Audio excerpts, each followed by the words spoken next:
She found them in the hotel parking lot. 20 years of marriage. 20 years of believing in forever. And there he was, her husband, the man who'd sworn to love and cherish her with his hands in another woman's hair, kissing her like she was oxygen and he was drowning. 2 years for 2 years. While she'd been making his coffee every morning, ironing his shirts, keeping his secrets and his home, he'd been building a completely different life.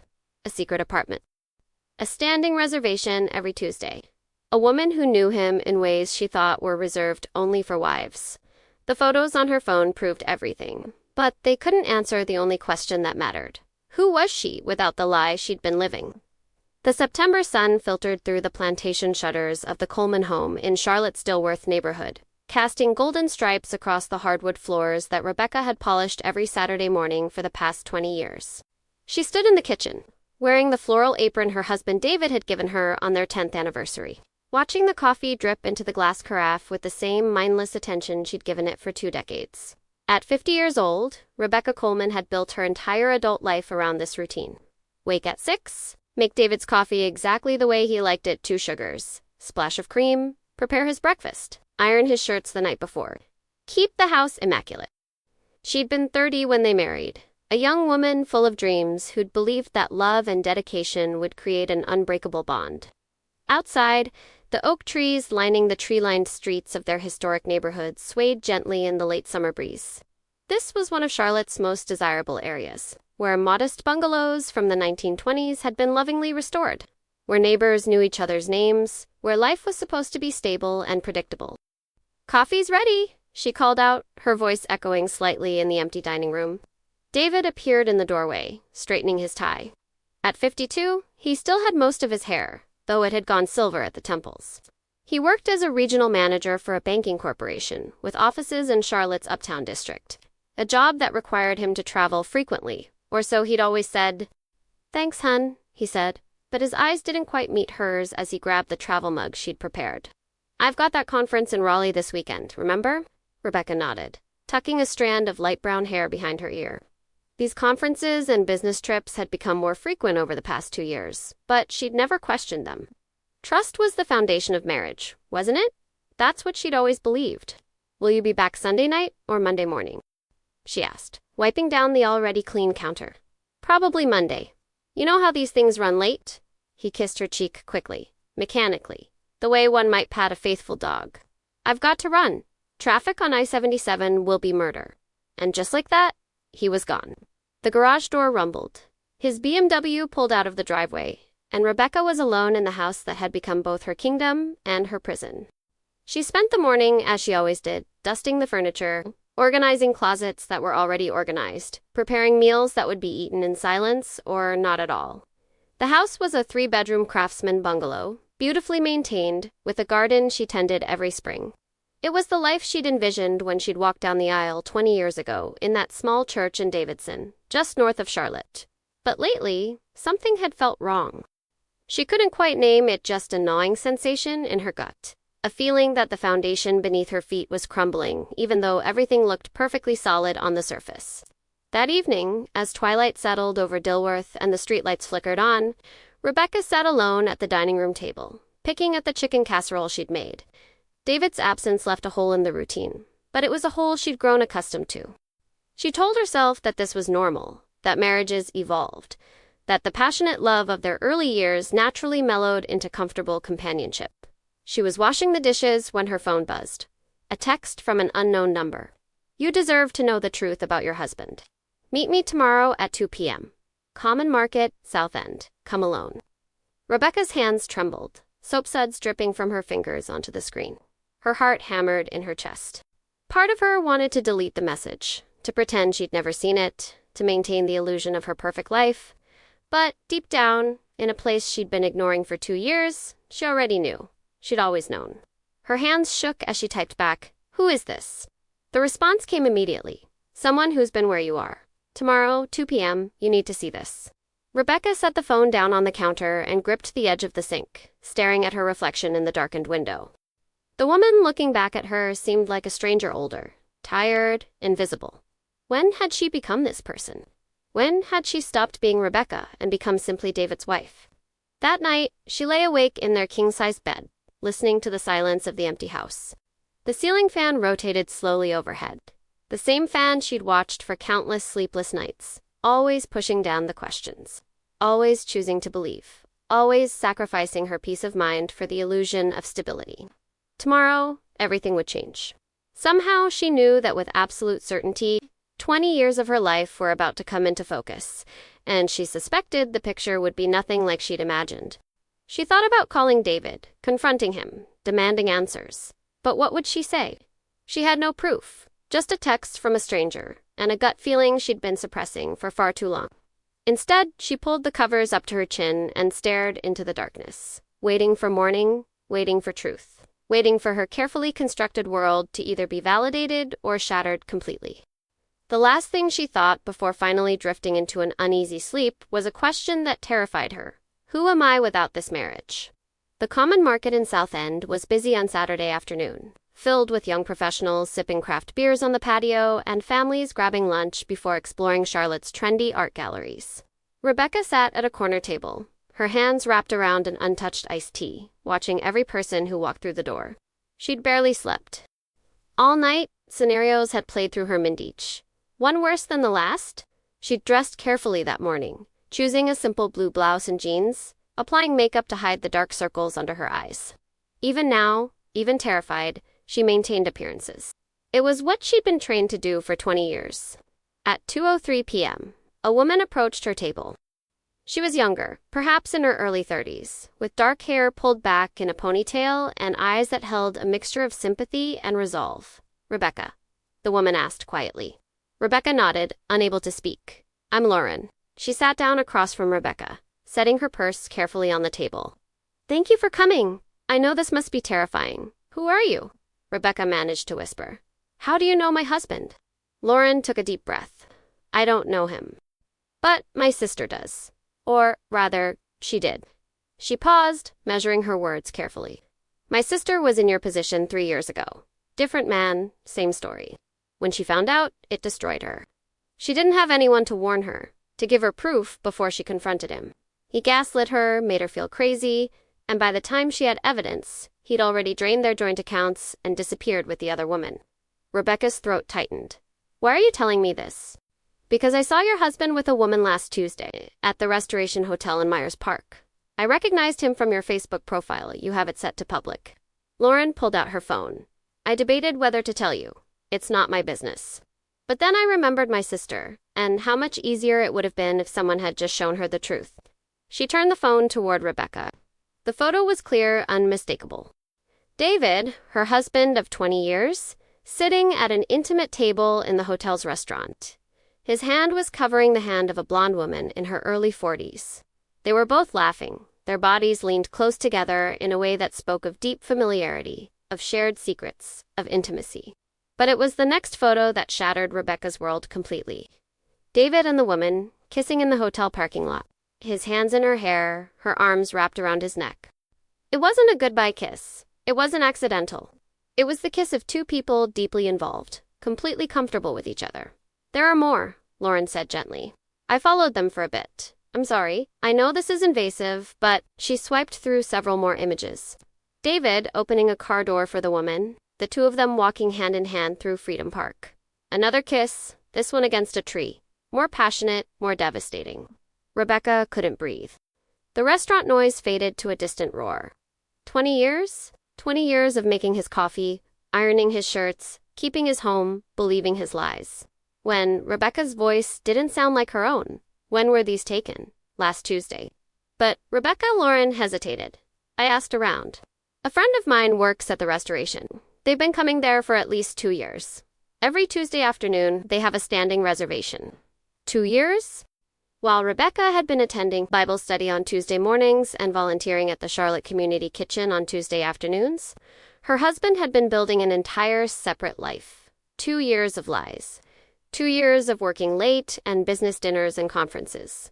"Do you know who she is?" Rebecca asked, surprised by how steady her voice had become. Shock, she realized. She was in shock. Lauren nodded reluctantly. "Her name is Vanessa Wright. She works at the same bank as your husband. She's divorced, no kids. lives in a condo in Uptown. She slid a piece of paper across the table. I wrote down everything I know. I'm so sorry, Rebecca. Rebecca stared at the paper, at the name written there in neat handwriting. Vanessa Wright. The woman who had stolen 2 years of her life. The woman her husband had chosen over 20 years of marriage. What should I do? Rebecca whispered, more to herself than to Lauren. That's up to you, Lauren said gently. But whatever you do, protect yourself first. Check your bank accounts. Talk to a lawyer before you confront him. Don't let him control the narrative. She reached across the table and squeezed Rebecca's hand. You deserve so much better than this. I know you don't feel it right now, but you do. After Lauren left, Rebecca sat in the common market for another hour, staring at the photos on her own phone, the ones Lauren had texted her. Evidence. Proof. The end of her marriage captured in digital pixels. She thought about calling David, screaming at him, demanding explanations. But a strange calm had settled over her. For 2 years, she'd felt that something was wrong, and she'd ignored it, pushed it down, convinced herself she was being paranoid or insecure. Now she knew. The not knowing had been tortured. The knowing, paradoxically, was almost a relief. She drove home slowly through Charlotte's streets, past the NASCAR Hall of Fame, past the gleaming towers of Uptown, past all the familiar landmarks of the city she'd called home for 20 years. Everything looked the same, but nothing would ever be the same again. At home, she sat at David's desk in his home office, a room she rarely entered, respecting his workspace, and opened his laptop. She knew his password. It was her birthday, or at least it had been. She tried it 0512. It didn't work. She tried several combinations. Nothing. He'd changed it. Of course he had. She opened the filing cabinet instead. Bank statements, credit card bills. She'd never looked at them before. David handled all the finances. She'd trusted him completely. As she spread the papers across the desk, a pattern emerged. Charges at the Restoration Hotel. Jewelry purchases she'd never received. Restaurants she'd never been to. Hundreds of small lies, documented in black and white, adding up to one enormous betrayal. And then she found it. Tucked in the back of the filing cabinet, hidden behind old tax returns. An apartment lease, in David's name and Vanessa Wright's name, a 2-bedroom condo in Uptown Charlotte, signed 6 months ago. He wasn't just having an affair, he was building a life with her. A parallel existence where Rebecca didn't exist. She sat back in the leather chair, the lease trembling in her hands. This wasn't a mistake. This wasn't a moment of weakness. This was calculated, deliberate, sustained deception. Rebecca thought of all the times she'd asked him if everything was okay, if he was happy, if their marriage needed attention. He'd always reassured her, always told her she was worrying about nothing, always made her feel foolish for even asking. She'd spent 20 years making herself smaller, quieter, less demanding. She'd sacrificed her career aspirations. She'd been working toward a master's degree in education when they married to support his career. She'd put aside her dreams of travel, of adventure, of building something of her own. She'd made him the center of her universe. And he'd repaid her with 2 years of lies and a secret apartment with another woman. As the sun set over Charlotte, painting the sky in shades of orange and pink, Rebecca made a decision. She wouldn't cry, she wouldn't beg. She wouldn't give him the satisfaction of seeing her broken. Instead, she would do exactly what Lauren had advised. She would protect herself. She would be strategic. She would reclaim her dignity. And then, when the time was right, she would walk away from this marriage with her head held high, leaving David to face the consequences of his choices. For the first time in 2 years, Rebecca felt something other than confused unease. She felt clarity. She felt purpose. She felt the first spark of anger beginning to burn through the shock. 20 years of lies, but not one more day. Monday morning arrived with unseasonable humidity.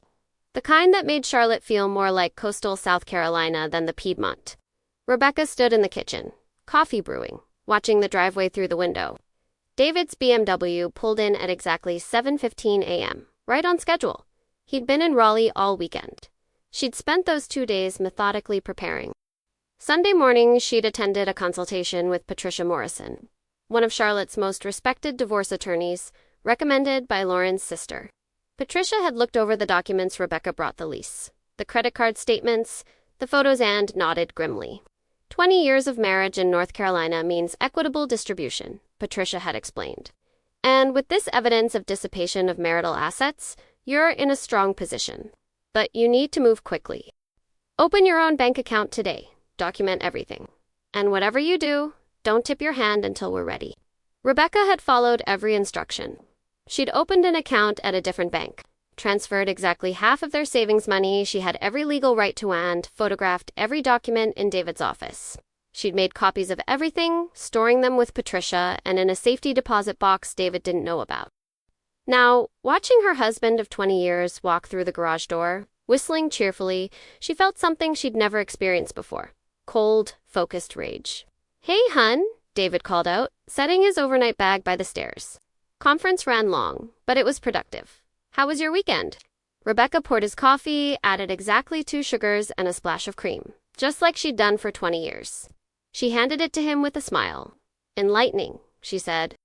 Something in her tone made him look at her more closely, but she'd already turned back to the stove, cracking eggs into a pan as if this were any other Monday morning. They ate breakfast in relative silence, David scrolling through his phone, Rebecca nibbling toast she couldn't taste. Every detail of this moment felt surreal. The clink of silverware, the morning light, the performance of normalcy over a foundation of lies. "I have a work dinner tonight," David said, not looking up from his phone. "Probably won't be home until late." "With Vanessa?" Rebecca asked calmly. The coffee mug stopped halfway to his lips. The silence that followed was deafening. "What?" His voice was careful, controlled. "Vanessa Wright, your colleague, the woman you've been having an affair with for 2 years. The woman you signed a lease with for a condo in Uptown." That Vanessa. David's face went through a rapid series of expressions: shock, panic, calculation. Then, to her amazement, he chose denial. "Rebecca, I don't know what you're talking about. Who's been telling you don't?" She held up her hand, her voice cutting through his words like steel. "Don't you dare insult me by lying to my face right now. I have photos, David. I have credit card statements. I have the lease agreement with both your names on it. I have a restaurant hostess at the Restoration Hotel who confirmed you and Vanessa have a standing Tuesday reservation. I have everything." She watched the color drain from his face, watched him realize that his carefully constructed double life had collapsed. "Rebecca, let me explain." "Explain what?" Her voice rose despite her intention to stay calm. "Explain 2 years of lies. Explain coming home to me after spending the afternoon in bed with her. Explain using our money to buy her jewelry while telling me we needed to budget. Explain renting an apartment with her while still sleeping in our bed. Please, David." "I'm dying to hear the explanation." He set down his coffee cup, and she saw his expression change. The panic was gone. In its place was something that made her stomach turn irritation. He was annoyed at being caught. "You went through my private documents," he said, his voice accusatory. "You invaded my privacy." Rebecca actually laughed, a harsh sound she barely recognized. "Your privacy? You've been living a double life with our money, in our marriage, and you're concerned about your privacy?" "It's not what you think," he started, but even he seemed to realize how hollow that sounded. "Then what is it, David? What exactly should I think about my husband maintaining a secret apartment with another woman for 6 months? About 2 years of affair? What perspective am I missing?" He stood up abruptly, pacing the kitchen like a trapped animal. "You don't understand. Things between us, they've been dead for years. Rebecca, we're roommates, not spouses. When's the last time we actually talked about anything that mattered? When's the last time you made any effort?" The words hit her like physical blows. He was blaming her for his choices, for his lies, for his betrayal. "I made effort every single day," Rebecca said, her voice shaking now.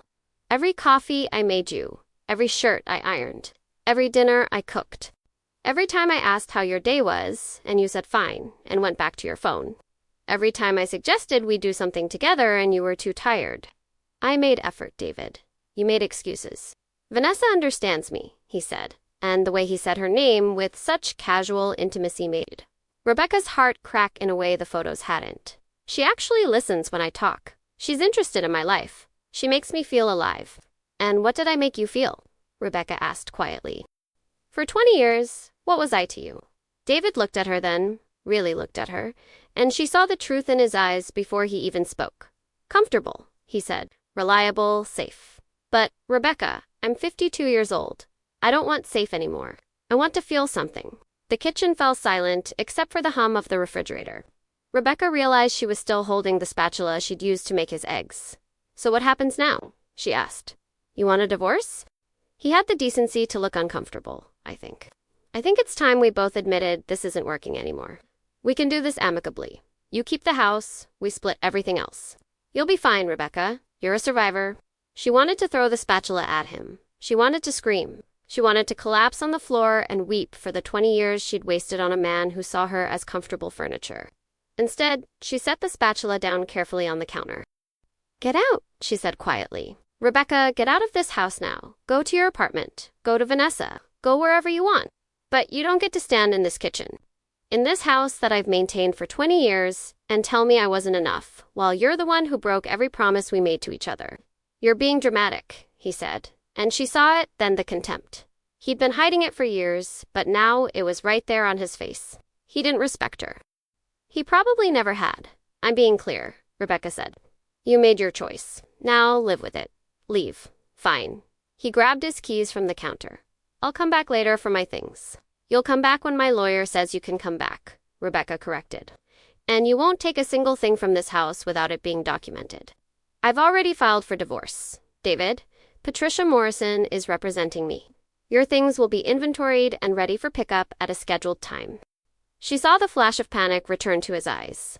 Patricia Morrison was notorious in Charlotte for protecting her clients fiercely. "You can't just—" "I can. I have. Now leave." He stared at her for a long moment, and she stared back, refusing to look away, refusing to cry, refusing to give him the broken, desperate woman he clearly expected. Finally, he walked out. The door slammed behind him, and Rebecca stood alone in her kitchen, surrounded by the remains of a breakfast that would never be finished and a marriage that had ended long before either of them had the courage to admit it. Her hands shook as she cleared the table, scraping eggs into the garbage disposal. She made it through washing the dishes, through wiping down the counters, through putting everything back in its perfect place. Then she sat down at the kitchen table, put her head in her hands, and let herself feel everything she'd been holding back. The grief, the humiliation, the rage, the loss of 20 years, the betrayal, the casual cruelty of a man who'd promised to love and cherish her, reducing their marriage to comfortable. She cried until there were no more tears, until the morning sun climbed higher in the sky, until her body was exhausted from the weight of it all. And then, slowly, she stood up. She washed her face. She looked at herself in the bathroom. Mirror really looked. For the first time in years. She was 50 years old. Her marriage was over. Her life as she'd known it was finished. But she was still breathing, still standing, still here. And somewhere, buried beneath 20 years of making herself small and acceptable and easy, was the woman she used to be. The woman who'd had dreams bigger than being David Coleman's perfect wife. It was time to find her again. The weeks that followed felt like living in two separate realities. In one, Rebecca went through the mechanics of divorce proceedings, meetings with Patricia, division of assets, the cold documentation of a failed marriage. In the other, she was slowly coming back to life, like a plant that had been kept in darkness finally seeing sun. David had moved in with Vanessa officially. The news spread through their social circle like wildfire. Charlotte's social networks were tight, and the story of a 20-year marriage ending in infidelity was too juicy not to share. Rebecca felt the weight of judgment and pity everywhere she went. At the grocery store in Dilworth, former friends avoided eye contact. At her book club meeting, the conversation stopped when she entered the room. Even at church, the small Presbyterian congregation she'd attended faithfully for 15 years, she felt the whispers, the curious looks, the carefully worded sympathy that felt more like schadenfreude. One Wednesday morning in early October, Rebecca sat in Patricia's office in uptown Charlotte, reviewing financial documents. The view from the 20th floor showed the city sprawling beneath them, busy and indifferent to personal catastrophe. "He's requesting the house," Patricia said, sliding a document across the polished conference table. "Claims he contributed more financially, and therefore should have primary claim to the marital home."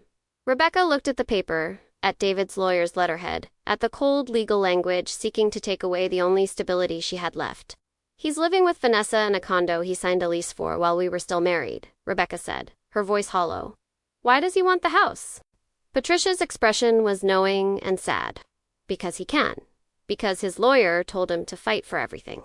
Because, in his mind, you're still the person who'll give in to keep the peace. She leaned forward. "But you don't have to be that person anymore, Rebecca. North Carolina law is on your side. We have proof of adultery, proof of dissipation of marital assets, and you've been the primary homemaker for 20 years. You're entitled to equitable distribution. I don't want to fight, Rebecca admitted. I'm so tired, Patricia. I know. But fighting doesn't always mean being aggressive. Sometimes fighting means simply standing your ground and refusing to be pushed around. Patricia paused. What do you want, Rebecca? Not what's fair. Not what you're entitled to. What do you actually want? It was the first time anyone had asked her that in 20 years. Rebecca thought about it. What did she want? The house felt empty now, filled with memories of a marriage that had been a lie. But it was also hers, the garden she'd planted, the walls she'd painted, the life she'd built even if it had been built on false pretenses. I want to keep my home, she said finally. I want what I'm entitled to financially. And I want him to face consequences for his choices, instead of just walking away like the last 20 years meant nothing. Patricia smiled. Then that's what we'll fight for. That night, alone in the Dilworth house, Rebecca couldn't sleep.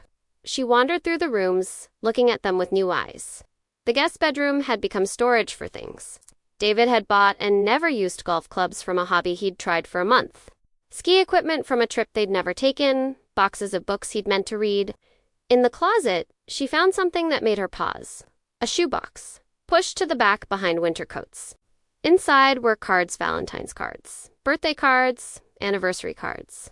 Every single one she'd given David over the years, filled with heartfelt messages, declarations of love, expressions of gratitude. He'd kept them all, stored them away like archived documents of a life he'd already mentally left behind. Underneath the cards, she found a small velvet box. Her heart clenched, wondering if it was jewelry he'd bought for Vanessa and forgotten. She opened it. Inside was a simple silver bracelet. The inscription read, "To Rebecca, you make everything beautiful. Love, David." First anniversary, she remembered this. He'd given it to her in a small Italian restaurant in Davidson, when they were still young and broke and stupidly happy. She'd worn it every day for years until the clasp broke, and then she'd put it away carefully, meaning to get it fixed. She'd forgotten about it. He'd kept it. The contradiction was painful. How could the man who'd kept this bracelet for 19 years also be the man who'd betrayed her so completely? How could both versions of David exist in the same person? Her phone buzzed. A text from an unknown number again. But this time, the message made her blood run cold. "This is Vanessa. We need to talk. Please." Rebecca stared at the message. The other woman. The person who'd been sleeping with her husband for 2 years, who was living with him now, who had helped destroy her marriage. That person wanted to talk. Every instinct screamed at her to delete the message, to block the number, to refuse to engage. But another part of her, the part that had been silent for too long, wanted answers. She typed back, "Why?" The response came quickly. "Because he lied to me too. And you deserve to know the truth." They agreed to meet the next day at Amali's French Bakery in Noda, far from their usual Charlotte haunts, where they might be recognized. Rebecca told herself she was going for closure, for answers, for some kind of understanding. But really, she just needed to see the woman who had taken her place. Vanessa was already there when Rebecca arrived, sitting at a corner table with 2 cups of coffee. She looked different from the photos older up close, with lines around her eyes that suggested she'd had her own share of hardship. She wore expensive clothes, but no wedding ring. Of course not. "Thank you for coming," Vanessa said as Rebecca sat down. "I wasn't sure you would." "I'm not sure why I did," Rebecca admitted. "What could you possibly have to say to me?" Vanessa took a deep breath. "I need you to know that I didn't know he was still living with you. He told me you two had separated over a year ago, that you were just living in the same house until things were finalized. He said you knew about me, that you were okay with it." Rebecca felt her jaw clench. "And you believed him?" "I wanted to believe him," Vanessa corrected quietly. "Which is different, I know. But David is persuasive. He makes you feel like you're the only person who understands him, like you're saving him from a life of quiet desperation." "Is that what he told you? That I made him quietly desperate?" "He said you'd grown apart, that you wanted different things, that the marriage had been over for years, but you were both too comfortable to end it." Vanessa's eyes met Rebecca's. "I believed him because I'd been married to someone who made me feel invisible. I thought David saw me. I thought what we had was real." "Why are you telling me this?" Rebecca asked. "We're not friends. We're not confidants. You helped him destroy my marriage." "Because he's doing the same thing to me," Vanessa said, her voice cracking slightly. "We've been living together for 6 weeks. 6 weeks, Rebecca. And I found out yesterday that he's been seeing someone else. Someone from his gym. He's been telling her that he and I are just roommates, that it's temporary, that I'm helping him through his difficult divorce." The symmetry was almost funny. Almost. History repeats itself, Rebecca said flatly. I'm not asking for your sympathy, Vanessa said. I know I don't deserve it. But I thought you should know that the man you spent 20 years with, he hasn't changed. He probably never will. He's not leaving you because I'm better or because there was something wrong with you. He's leaving because he's fundamentally unable to be satisfied with real, committed love. He needs the validation of new conquests. Rebecca sat back in her chair, processing this part of her. Felt vindicated David's betrayal wasn't about her inadequacy. But another part felt a deep, aching sadness for all of them, for herself. For Vanessa, for whoever came next. What are you going to do? Rebecca asked. Leave, obviously. Vanessa laughed bitterly. I broke the lease, packed my things, and I'm moving back to Asheville next week, starting over again. She paused. What about you? I'm fighting for what's mine, Rebecca said. The house, my share of our assets, my dignity. And then I'm figuring out who I am beyond being David Coleman's wife. Vanessa nodded slowly. I hope you find it. I really do. She stood to leave, then hesitated. For what it's worth, I'm sorry. I know that doesn't fix anything, but I am. After Vanessa left, Rebecca sat alone in the bakery, watching Charlotte's artistic Noda neighborhood pulse with life around her. Artists setting up for an evening show. Young couples walking hand in hand. People living their lives, building their dreams, making their mistakes. She pulled out her phone and looked at the photos Lauren had sent her weeks ago. David and Vanessa looking so happy, so sure of themselves, so convinced they'd found something special. And now it was already over. Their great love story had lasted less than 2 months of actually living together. Rebecca felt something she hadn't expected. Pity. Not for herself. For David. He would spend the rest of his life chasing something he'd never find, because he didn't understand that real love required showing up, being honest, doing the work. He'd traded 20 years of substance for the fleeting excitement of something new. And he'd do it again and again until he was old and alone and wondering where it all went wrong. But that was his journey. Rebecca had her own path to find. She finished her coffee and walked out into the October evening, Charlotte's skyline glowing against the darkening sky. For the first time since this nightmare began, she felt something close to peace. She couldn't control David's choices. She couldn't change the past. But she could decide what came next. And what came next would be entirely on her terms. Spring came to Charlotte like a benediction, transforming the city into a riot of dogwood blossoms and azaleas. Rebecca stood in her garden in Dilworth, dirt under her fingernails, planting herbs she'd always wanted but never had time for when she was busy maintaining someone else's version of perfection. The divorce had been finalized in February, 6 months after that morning when she'd finally told David to leave. Patricia had been right with proof of adultery and dissipation of marital assets. Rebecca had come out of the divorce stronger than she'd imagined possible. She kept the house, received a substantial settlement, and was awarded half of David's pension. More importantly, she'd kept her dignity. The day the divorce was finalized, Patricia had handed her the final documents and said, "You should be proud of yourself. You didn't let him define your worth. That's rarer than you'd think." Now, 3 months later, Rebecca was building a life she couldn't have imagined a year ago. She'd gone back to school, enrolling in an online master's program in education, the dream she'd set aside when she married David. At 51, she was the oldest student in her cohort, but also the most determined. Her professors appreciated her perspective, her life experience, her refusal to accept surface-level answers. She'd also started volunteering at a women's shelter in Charlotte, helping other women navigate the complex emotions of leaving marriages that had become prisons. She shared her story, honestly, the betrayal, the humiliation, the slow climb back to herself. And she watched other women find strength in knowing they weren't alone. "You're different," her friend Margaret said one afternoon as they sat on Rebecca's porch, drinking sweet tea and watching the neighborhood come alive with spring. Margaret was one of the few friends who had stood by her through the divorce, who hadn't chosen sides or disappeared when things got ugly. "How so?" Rebecca asked. "You're lighter, even though you've been through hell? You smile more. You seem more yourself than I've ever seen you." Rebecca thought about that. It was true. Despite everything, despite the pain, the betrayal, the complete upheaval of her life, she felt more authentic than she had in 20 years. "I think I forgot who I was," Rebecca said slowly. "For so long, I was just David's wife. I made that my entire identity. My whole purpose was making him comfortable, making him happy, making our life look perfect. And somewhere in all that making, I stopped being Rebecca. And now I'm remembering. Or maybe discovering. I'm not sure it matters which. Rebecca smiled. I'm 51 years old, and I'm finally figuring out what I actually like, what I actually want, what actually makes me happy. It's terrifying and exhilarating all at once. Her phone buzzed. A text from a number she didn't recognize. Hi, Rebecca. This is James from your education policy class. A few of us are getting together at Peculiar Rabbit on Saturday to study for the midterm. Would you like to join us? James was a 35-year-old former Marine who was switching careers to teaching. He sat next to Rebecca in their online discussion groups and had struck up a tentative friendship, asking her perspective on things, making her laugh with his dry humor. Rebecca hesitated only a moment before texting back. I'd love to. What time? Margaret raised an eyebrow. Who's James? A friend from school, Rebecca said, trying not to smile too broadly. Just a friend. For now, Rebecca laughed. Maybe forever. I don't know. And I'm okay with not knowing. For the first time in my life, I'm not planning 10 steps ahead. I'm just living.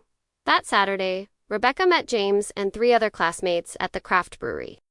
They studied for an hour, then spent 3 hours just talking about education reform, about Charlotte's rapid growth, about books and movies, and the kind of random topics that emerge when people actually listen to each other. James walked her to her car afterward. Thanks for coming, he said. You always make the discussions better. You have this way of cutting through the nonsense and getting to what matters. Thank you, Rebecca said, surprised by how much the compliment meant. That's kind of you to say it's true. He hesitated, then added, would you maybe want to grab coffee sometime? Just the 2 of us. I'd love to hear more about your experiences working with the women's shelter. Rebecca recognized what was happening. A year ago, she would have panicked, made excuses, retreated. But now, I'd like that, she said honestly. As she drove home through Charlotte's spring evening, windows down, radio playing songs she actually enjoyed instead of what David preferred, Rebecca felt something extraordinary. Happiness. Not the performance of happiness she'd maintained for 20 years. Not the desperate hope that if she just tried harder, things would get better. But real, genuine contentment with her life exactly as it was. She thought about David sometimes, wondered if he was happy with his constant pursuit of new excitement. She'd heard through the Charlotte gossip mill that he and Vanessa had broken up, that he was dating someone new, that he seemed restless and unsettled. She didn't feel victorious about it. She just felt distant, like he was a character from a book she'd read years ago. Interesting, but not relevant to her current life. At home, she found a letter in her mailbox. The return address was from Asheville. Vanessa inside was a short note on beautiful stationery. Rebecca, I'm not sure why I'm writing this, except that I've been in therapy working through my own patterns. And my therapist suggested I write letters to people I've harmed. You don't have to respond. You don't owe me anything. I wanted you to know that meeting you changed something in me. Seeing your dignity, your strength, your refusal to be broken by what David did, made me realize I'd been making myself small for men my entire life, just like you had. I'm back in Asheville, teaching art at a community college, building a life that's mine. It's quiet and simple, and it makes me happy. I thought you should know that your example helped me get here. I hope you're well. I hope you're finding yourself again. And I hope someday you can forgive me, even though I'm not sure I deserve it. Vanessa Rebecca folded the letter carefully and put it in a drawer. She wasn't ready to forgive maybe, she never would be. But she could acknowledge Vanessa's humanity, her own journey, her attempt at making amends. That night, Rebecca sat at her kitchen table, the same table where she'd confronted David, where she'd cried, where she'd slowly rebuilt her sense of self and worked on an essay for her education class about second chances. She wrote about women who'd left abusive relationships and were now building new lives. She wrote about students who'd dropped out and came back to education later. She wrote about herself, about realizing at 50 that your life could begin again if you had the courage to let go of what was familiar and reach for what was possible. When she finished, she looked out the window at her garden, at the herbs she'd planted, at the life she was cultivating with her own hands. 20 years of lies had brought her to this moment. 20 years of abandonment and betrayal had somehow led to this. A woman who knew her own worth, who trusted her own judgment, who wasn't afraid to stand alone because she'd learned she was pretty good company. The future stretched ahead, uncertain and open. There would be more challenges, more heartbreak, more lessons to learn. But for the first time, Rebecca wasn't afraid of what came next. She'd survived the worst thing she could imagine. She'd faced total devastation and come out stronger. Whatever life brought her now, she knew she could handle it. As she climbed into bed that night, Rebecca thought about the question that had terrified her that first sleepless night after the mysterious text. Who am I without this marriage? Now she knew the answer. She was Rebecca.